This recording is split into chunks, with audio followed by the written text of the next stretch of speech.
Hello, my name is Irene Ricks. I'm the Director of Diversity Life Sciences for Keystone Symposia on Molecular and Cellular Biology. It's a pleasure to moderate this discussion for Keystone Symposia. As many of you already know, Keystone Symposia convenes some of the leading life science conferences worldwide. This roundtable discussion is part of an initiative to bring more awareness to the Keystone Symposia Fellows Program. At this time, I would like to introduce the panel. De'Broski Herbert, University of California, San Francisco. Stacey Deleria Finley, University of Southern California, Los Angeles. And Michael Coronado, Stanford University.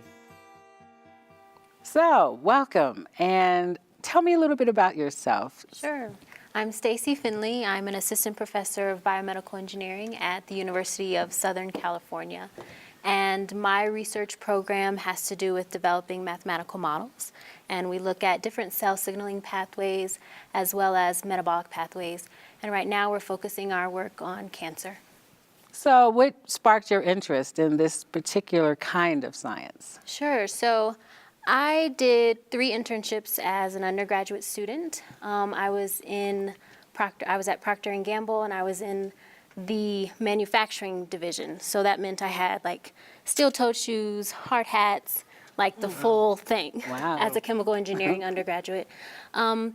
But I really wasn't excited about it. And so in my senior year, I ended up doing undergraduate research. I did a thesis project, and it was on mathematical modeling of diffusion and reaction in muscle fibers. And so that really got me interested in doing more computational research. And so I decided to go to graduate school, postdoc, and so now I'm here.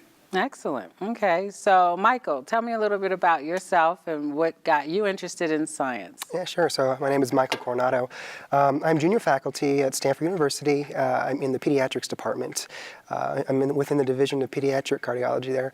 And what's interesting is that I'm not a clinician, I'm a basic scientist. So I do a lot of basic physiological work, studying the mitochondria. One of the main questions that I'm trying to answer is, if you go out for a run, how is it that your heart knows to make more energy? How is it that it makes more energy? And I guess one of the clinical questions I'm trying to ask is, why is it that some children who may have some genetic mutation are not able to perform as well as an adult person? So I'm trying to use basic physiology to answer some of these clinical questions.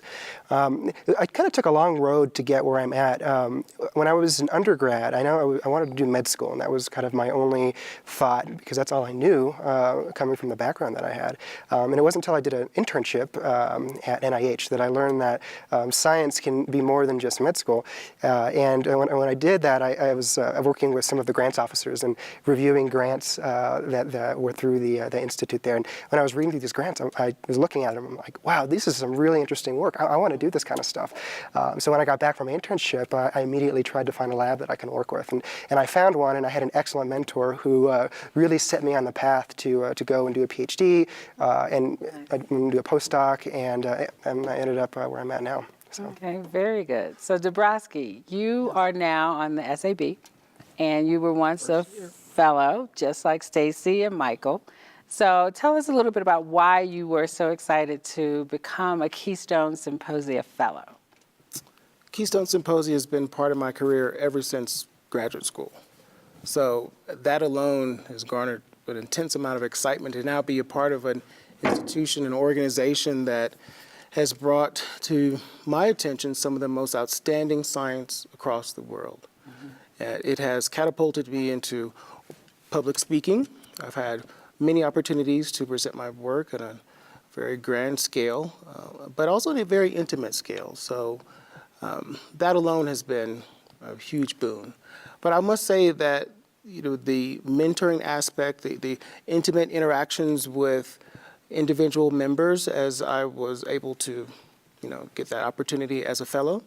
Now, as a SAB member, I hope to do that, to give back to new fellows, to other people who will come in interaction with, because of the SAB members themselves have mentors, so then, mentees, so I could also get involved with a broader scientific network. Excellent. So what is your research area? So what is your specialization? So I am a parasitologist, a parasite immunologist to be specific. So I grew up in the South, and from as early as I can remember, I became aware of hookworms. Actually, my grandmother would tell me not to go out of the house without my shoes on. Right. And I just wanted to know why, like any young child wants to know why. And just came to find out because they were parasites in the soil. Right. And I wanted to know, well, how does the body respond to these parasites? So I became an immunologist. So it's personal. This is a almost. very, very deep and long-standing interest of mine. Okay. So in terms of your application of your research overseas, do you see any application globally or in terms of what happens in Africa or Asia or Latin America? Or are you strictly domestic in terms of hookworms? Oh, by far, it's a global, view of the research that we're conducting in the laboratory, global impact, much like Keystone Symposia itself and how it's starting to branch out across the globe and get involved in many different countries. And so our work has really two main aims, and that is to help to alleviate the burden of infectious disease and parasitic worms in particular, but also to learn basic physiological processes like Michael is doing with the heart on tissues affected by the worms. Okay. So we can learn unique insights, Very gain unique good. insights, yes. Okay. So Stacey, what attracted you to Keystone Symposia? Why Keystone Symposia? Well, I think very similar to what De'Broski said, I think that there are lots of different exciting topics that Keystone is really heavily invested in. And so many of those I'm really interested in as well. Cell metabolism, cell signaling, cancer biology, with also a disease focus. And so I think it's really open to lots of different perspectives. So my background is in engineering, and it's very different from your background or others who are involved in Keystone Symposia who go to the meetings. And so it's really an opportunity to meet a lot of different people, to get more exposure for my own research, and also to get more perspective about how I can be approaching these different exciting biological processes that we're studying. Very good. And Michael, what about you? What attracted you to Keystone Symposia, this fellowship in particular? Well, for Keystone Symposia in particular, I mean, I was introduced to just the symposia from my PhD work, and it was mainly because my PI, that's where she attended, and she said that Keystone Symposia are one of the best conferences that you can go to. And she said the reason for that is because it's not like going to one of those big 50,000 attended conferences where you're just an ant walking around in a huge field. You actually talk to the people at Keystone, and I actually experienced that. My first Keystone meeting, I believe, was in New Mexico. I just had an amazing experience where I was able to actually talk with the leaders of the field. And I think one of the neatest parts about it is, at least on the name tags, you're not defined by your rank. It doesn't say if you're a graduate student, it doesn't say if you're a PI. So you kind of are able to interact much better. And because of that, I explored more of what Keystone could offer, because I knew that they were doing some work with diversity, mainly because when I go to the meetings, they would have outreach for this and saying, Keystone is trying to support the underrepresented populations, and this is how we're going to do that. And that's actually how I discovered the Keystone Symposia Fellowship Program. And when I read what it was about, I just told myself, I need to get into this program. This is the type of program that I feel that not just underrepresented populations, minorities need to take advantage of, but all postdocs, because it gives you an opportunity to essentially sell your brand, to share your work with such a great audience. Yeah, it's not just like presenting at a conference where you have maybe like 10 people who might come to watch you. With the Keystone Symposia, you're talking with the people, you're talking with the leaders of the field, with the Fellows Program, but then you're actually able to share your own work. And for me, that I needed to do that. That for me, I felt that was going to be my ticket into really kind of pushing my career to the next level. So that's when I saw that, I was on board all the way. So. Good. Excuse me. He's first. I was just going to say, I think to piggyback off what Michael said, I think another really good selling point is that we have some say or some input into the programming. And so that's another thing that really drew me to become or apply for the Keystone Fellows program, because it's not very often where you can see behind the scenes what goes into conference planning, especially so far in advance, and to think about where the field is going to be in 2 or 3 years. And so to me, this is just a very unique opportunity that I also wanted to take advantage of. Good, good. That's the point exactly I wanted to raise. The study group process. It's the inner workings, right? So there's a lot of naivety among the diverse individual in the basic science. You know, NIH has published several studies showing how, in particular, African Americans, but all across the board for people of diverse backgrounds, having a disproportionate disadvantage in garnering NIH, external support. So why is that? I think that the naivety, needs to be abolished. It needs to be eradicated. And part of what this fellows program is doing is just that. It's providing an insider view on how are decisions being made, who are the thought leaders, how does one navigate themselves to be in the right situations, because of many of the decisions being made in science, unfortunately, are not just because of a fantastic observation and the science that comes out in the manuscript. And that is what I previously thought, and after participating in this program, it became very evident that I was hugely naive, but not anymore. Naive about what? The networking that has to go on? The That's power part of the process of developing as a scientist? Right. The power of that. I absolutely agree, and the reason for that is I actually had a meeting with one of the diversity officers at Stanford, and the meeting was actually about how can we increase diversity at the postdoc level, because there are programs at the undergraduate and the graduate level, like funding mechanisms to help bring people from disadvantaged backgrounds to take advantage of these programs. But there's really nothing at the postdoc level other than being able to get funding for conferences. But to be successful from postdoc on, it's like you said, it's not just doing the good science. You have to be able to do the good politics. You have to be able to do the good networking, because that's really the next step. And I feel that that's one of the major disadvantages that a lot of fresh postdocs going into the assistant professorship don't have. And the Keystone Symposia Fellowship Program is providing that. It is something that I believe that it's probably one of the best things that it can provide us in that way. So. Very good. Okay, so networking, building your science. What else about Keystone Symposia do you think is unique, other than the study groups and the networks? And when you say networking, do you mean networking with the senior scientists, networking with your peers, both? Tell me what you mean by that, what you mean by networking. I think it's both aspects. So I think that we need to know what others in our field are doing, whether they're at the same level or whether they're, like De'Broski said, thought leaders who are going to be pushing the envelope where, in terms of what the conferences should be, what the important meetings should be. So I'm looking forward to meeting with senior scientists to let them know who I am, what my research is, and also to get some feedback from them. So that's another really important aspect, is the mentorship. And so hearing from them nuggets of advice in terms of career planning, in terms of positioning yourself so that you can be recognized for awards and also go up for special funding opportunities. So those are really a lot of the things that I'm looking forward to as well. I mean, let's not ignore the number one, even though all of the points that we've raised is very important, but it is the excellence.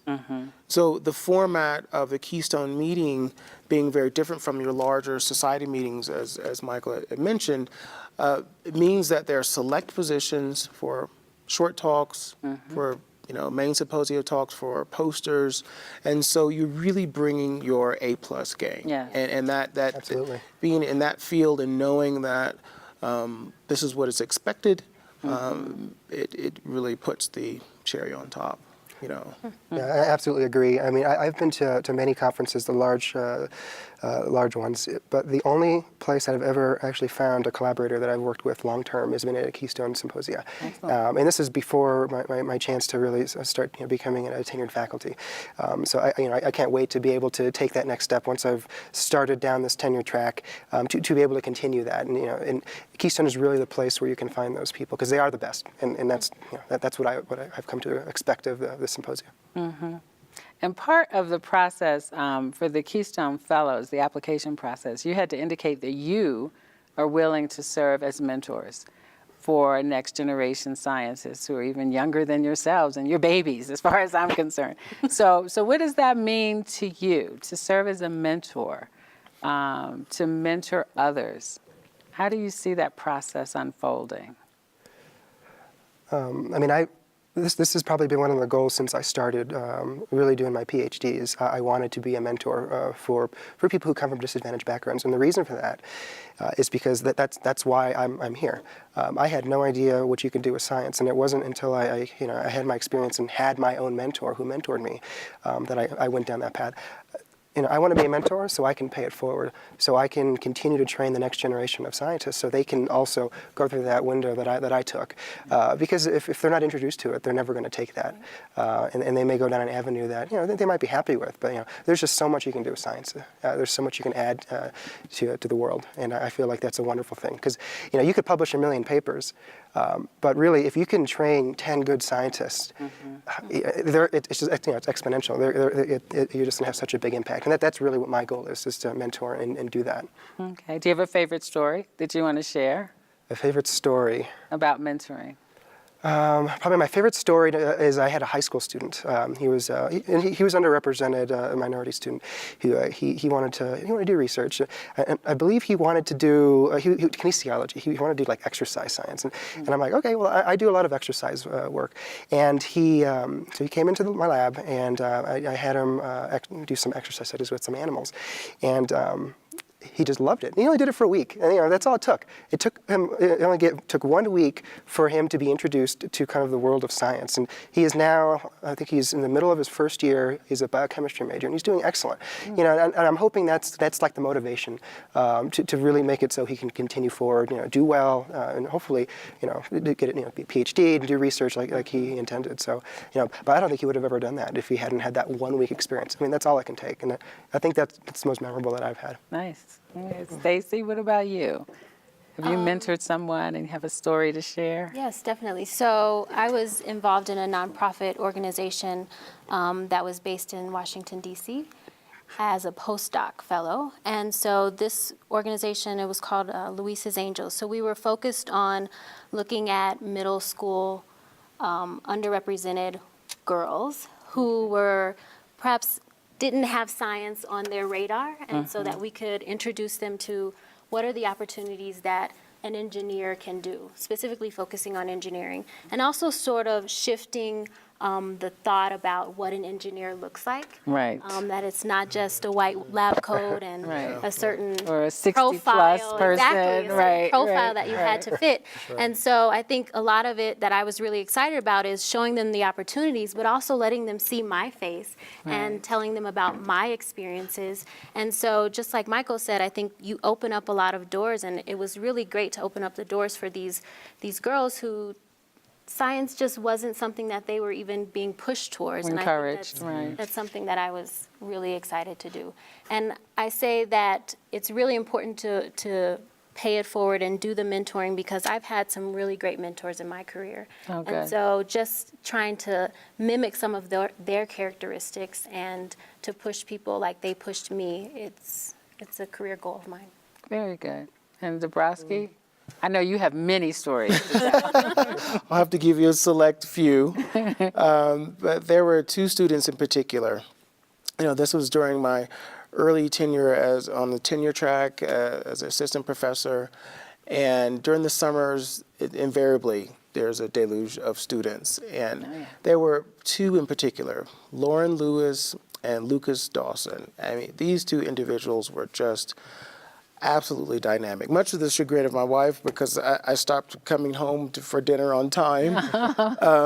Having those young people in the lab was just an amazing amount of energy with the ideas and what just the willingness to go the hard road. And I strongly feel that the early stages, like a sapling, the early stages of growth are the most delicate, the most sensitive. And, myself, I've had some experiences that were very harsh.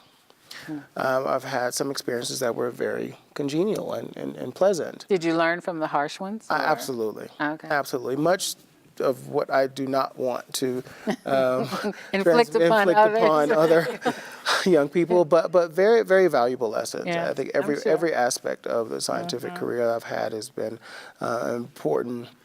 important ones. But just to see the initial confusion, excitement, the frustration, but just the elation of that result, that one result that for the whole summer that these kids were working on was just an amazing amount of reward. And actually Lauren went on to win first place in a poster competition, and now she's in a Excellent. dual degree program, and she actually sent my first bonsai tree, and it is probably the most cherished item I have in my office, is that little bonsai tree, and I try to nurture it as I hope I nurtured her. And hope she will continue to pay it forward, as we all are committed to doing here. But yes, I live for mentoring, so hopefully more of it will So come what my is the way. one most important, you think, in your opinion, characteristic of a good mentor? What is the one attribute that you think a superlative mentor, someone who's outstanding, exhibits for his or her students? Really, that's a tough question. That's a very tough question, but I think maybe allowing your mentee to fall, Yes. allowing them to experience life as it will, life in the laboratory, for themselves. So being there to catch them, not to go too far. You don't want to go over the railing, but Right. to hit the railing is quite all right. Right. And I certainly have had mentors that, one in particular who let me spend a year on a project that wasn't going to go anywhere, but I was adamant that it was. And when it didn't, he was right there to say, okay, well, have you thought about this other project? Okay. And I was ready at that point. Very good. So I think giving enough rope is probably one of the most important. So Michael, what about you? Your favorite story about your favorite mentor? So, some of the characteristics that were just described, I think are important. But I think one aspect that I look for a mentor is going to be the ability of that mentor to kind of point me in the right direction in terms of networking. Who's going to be important to talk to, how to talk to people, and not just in a conversational manner, but also in a written manner or using correspondence, because I think that's one of the biggest. I guess one of the most important skills a scientist needs is how to communicate. And I feel that communication, just like parents teach their child how to communicate properly, I feel that it's the mentor's not responsibility, but it's the mentor's duty to teach their postdoc or their junior faculty, whoever they're mentoring, how to communicate properly in their respective field. So what do you mean by that, communicate? Do you mean sending a good email or Sending a good writing email, paper, or You mean knowing how to judge the responses from other people and how to communicate back to them, how to play the game, because science, we like to think of it as being very data oriented, but it's like everything. It's very political. Yeah. You have to learn how to talk with people, and the mentors have made those mistakes, and and they should definitely make you make those as well. But at the same time, you shouldn't. They should steer you away from making the mistakes that are not you can't recover fatal. from, that are fatal. Exactly. Right. So that's what I'm hoping, is to find somebody who's skilled in that way and who can teach me how to be a scientist, not just a successful scientist on the bench, but in the scientific world. How to interpret, right? Exactly. Yeah. Stacey, what about you? So I think that I'm learning that a mentor can also become an advocate.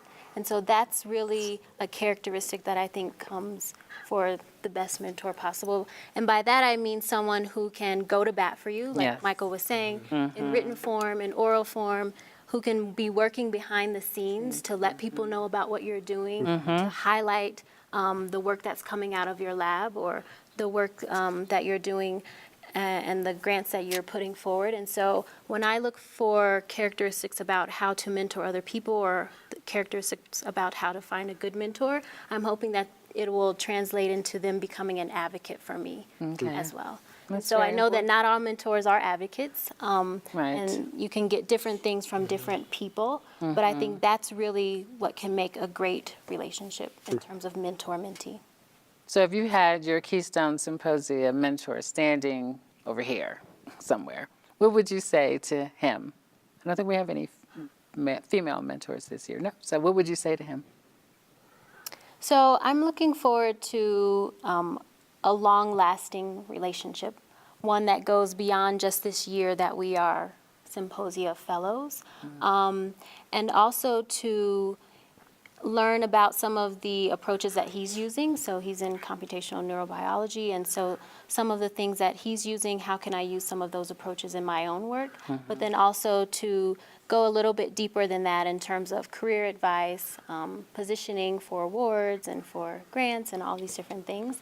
And so I would probably tell him that I have high hopes, Okay. but I think that it's possible for us working together that we can both get a lot of benefit out of this relationship. And De'Broski, what would you say, given the fact that you've been through the program, you've mentored a lot of people, a lot of mentees that I'm sure have benefited tremendously from your experience? I like to think so. I'm sure they have. I've heard really good things about you in the community. So what would you say to your Keystone Symposia mentor that you had?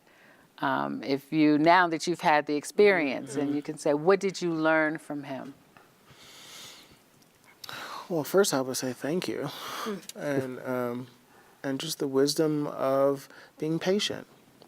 You know, there's a lot of ideas, there's a lot of things that need to be fleshed out, and I think the mentors I've had have been cautiously optimistic and able to temper some of my more outlandish ideas with just sound and consistent support. I mean, really a consistency over the years. So, you know, I think that's what I'm most appreciative of the mentors I've had here is the longevity of these relationships. You know, it's not just one time.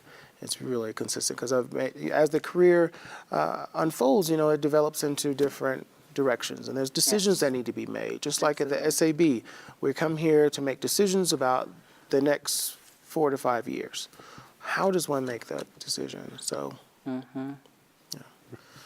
So Michael, if you had to say something to your Keystone Symposia mentor, what would it be?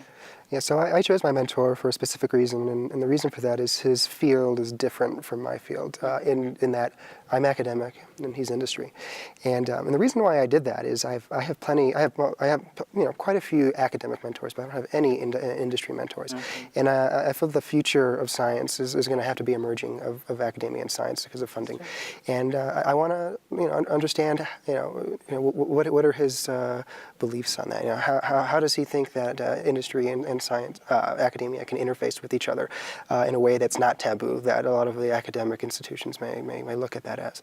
And again, like I said, how to communicate in that language. Because academia and industry are totally different. Totally different. Absolutely different languages, and how you think, how you do science in general. You know, one you're trying to answer a question, the other one you're trying to optimize a product. So, in some instances, so that's what I want to learn. You know, because that's really kind of my goal in the future is to try and infuse this, because that's where I believe that science is going to be going. So that's what I would ask him. Okay. So De'Broski, why don't you close us out with a few words of wisdom as the professor, as the, I would say, stellar mentor at this stage of your career. What would you like to share? flattery will get you everything. And I mean it, though. Honestly, I do. I honestly do. Always push. Don't give up. Always push. You know, push yourself mostly, because you can always do more than what you think you're doing. It's going to continue to get more complex. What it takes to conduct science, how to interpret science, the breadth of science is going to continue to move on, much like, was said in our last State of the Union address. So I think meeting that challenge as the years come on, you have to have kind of a mantra, and the mine is, always push and never give up. Very good. Thank you. I want to thank all of you for joining me here and talking about the Keystone Symposia Fellowship Program, which I think has been a very useful and very engaging process for over 40 fellows now. We have over 40 fellows in the program. And I'm very pleased to take on the leadership role here at Keystone Symposia of the portfolio. And I look forward to working with you in the future. So thank you very much. Thank you. And thank you very much.